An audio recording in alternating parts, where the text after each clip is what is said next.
네, 유승민 작가 모셨습니다. 어서 오세요. 안녕하세요. 오늘 어떤 내용일까요? 네, 지난주 금요일 오전 7시 경북 구 안동역에 시민 수백 명이 모였다고 합니다. 들어보시죠. 진짜 오나? 올까? 막 오겠지? 그러면서 이제 약간 너무 화제가 많이 돼서 조금 부담스러울 수도 있겠다 이런 것도 있었고 나 당연히 오겠지 싶은 반응도 되게 많았고 그냥 다양했어요. 그냥 다 똑같이 이제 기다리면서 이게 몇 주 전부터 좀 화제가 돼 있었으니까 네. 마침 쉬는 날이네. 그래서 이제 일찍 나갈 수 있겠다 싶어서 이제 간 거죠. 근데 저랑 네. 같은 생각을 하시는 분들이 꽤 많았던 거죠. 무슨 얘기예요? 왜 안동역으로 간 겁니까? 이게 그 10년 전에 방영했던 KBS 교양 프로그램 다큐 3일 장면이 화제가 됐었는데요. 여기서 대학생 2명이 기차 여행을 마치고 나서 헤어질 때 제작진과 새끼손가락을 걸고 10년 뒤에 우리가 같은 시간 같은 장소에 여기서 만나자라고 약속을 한 겁니다. 오, 예. 근데 그 날짜가 2025년 8월 15일 오전 7시 48분이었던 거죠. 날짜가 다가오면서 해당 장면이 회자가 되고 또 다큐 3일 팀이 이걸 특별판으로 제작을 하겠다라고 밝히면서 그 이른 아침부터 시민이 뭐 거의 600명 가까이 모였다고 하는데요. 이야. 많이들 모인 거죠.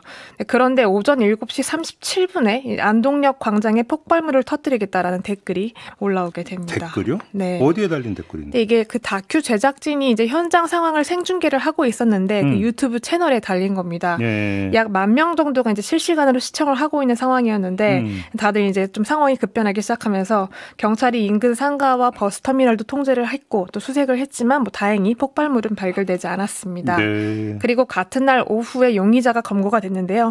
서울 동대문구에 거주하고 있는 10대 남자 고등학생이었고 이 공중협박 혐의로 검거했다라고 경찰이 밝혔습니다. 네. 공중협박죄 같은 경우는 최대 5년 이하 징역 또는 2천만 원 이하 벌금형에 처해질 수 있는 범죄죠. 이게 3월부터 시행된 법률이잖아요. 네. 예. 근데 뭐 사실 이런 허위 신고, 폭발물 신고가 최근에 너무 많이 들려오고 있는데요. 뭐 비단 어제만 해도 수원에 있는 패스트푸드점에 폭발물을 설치했다라고 신고가 들어왔다고 이제 나왔고 이번 달에만 백화점 그리고 올림픽공원 체조 경기장 또 놀이공원까지 잇따라 신고가 들어오고 있습니다. 이러면 영업이 중단이 되고 막 이제 닭 수색을 해야 되니까 영업 피해로 당연히 이어지는 거죠. 영업 피해도 이어지고 뭐 경찰도 행정력을 낭비하게 되는 건데요. 그러니까 사실상 이렇게 뭐 유사 범죄가 이어지면서 경찰도 앞으로는 구속 수사 원칙으로 하겠다, 강경 대응하겠다라고 하고 있지만 사실 근절이 쉽지 않은 상황입니다. 이게 손해배상을 청구를 한다고 해도 이 수사나 형사재판 절차에 시간이 너무 오래 걸리기 때문에 그렇죠. 무리가 있고 그렇죠. 또 공중협박에 따른 손해배상 책임을 명확하게 규정하고 있는 법조항도 사실 없는 상황입니다. 그래서 지난 3월 18일부터 이 공중협박죄가 시행이 됐고 지난달까지 72건 관련 신고가 들어왔다고 하는데요. 그 가운데 48명만 검거가 됐고 네. 그중에서도 검찰에 송치된 게 37명인데 온라인상 단순 협박으로 분류된 게 33명이었고 모두 불구속 상태로 검찰에 넘겨진 걸로 파악되고 있습니다. 상당수가 장난이었다고 하는데 누군가는 장난을 했지만 그 누군가는 엄청난 피해를 보는 거잖아요, 이게. 네. 또 그래서 이제 그만큼 허위 신고가 잦다 보니까 이제 경각심의 부재를 느낄 수가 있었다라고 시민이 전해왔는데요. 네. 직접 들어보겠습니다.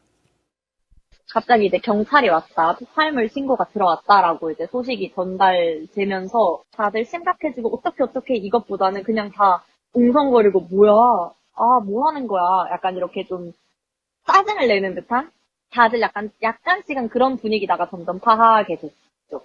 솔직히 저도 당연히 가짜겠거니 생각을 하고 있으니까 네. 혹시나 다음번에 진짜로 폭발물이 설치됐을 때 사실 크게 위험하게 생각을 안 할 수도 있겠다, 사람들이.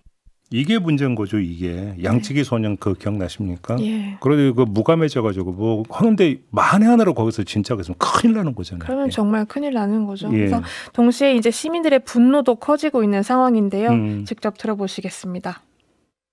이제 이 약속이 화제가 되고 나서 그냥 사람들이 이렇게 몰려가서 구경하는 것 자체도 그냥 낭만이 있다. 오면 더 좋겠지만 사실 그 만남이 이루어지지 못해도 그냥 충분히 재밌는 에피소드였다라고 생각할 수 있었을 텐데 아예 결과와는 상관없이 중간에 그렇게 허위 신고로 이제 모두의 약간 낭만이 깨진 거잖아요. 그래서 그게 가장 아쉬웠고 좀 화가 많이 났습니다.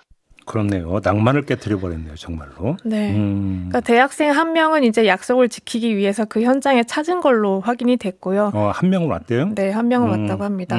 다만 이제 그 이후의 이야기는 아직 전해지지 않은 상황인데 네. 시민이 말한 것처럼 약속 성사 여부와 상관이 없이 시민들이 이제 이른 아침부터 그 광장에 모여 있는 모습 자체가 사실은 낭만이었는데 그걸 또 댓글 하나로 내가 깨뜨릴 수 있다라고 생각한 발상 자체가 상당히 경솔하고 악랄한 발상이었던 거죠.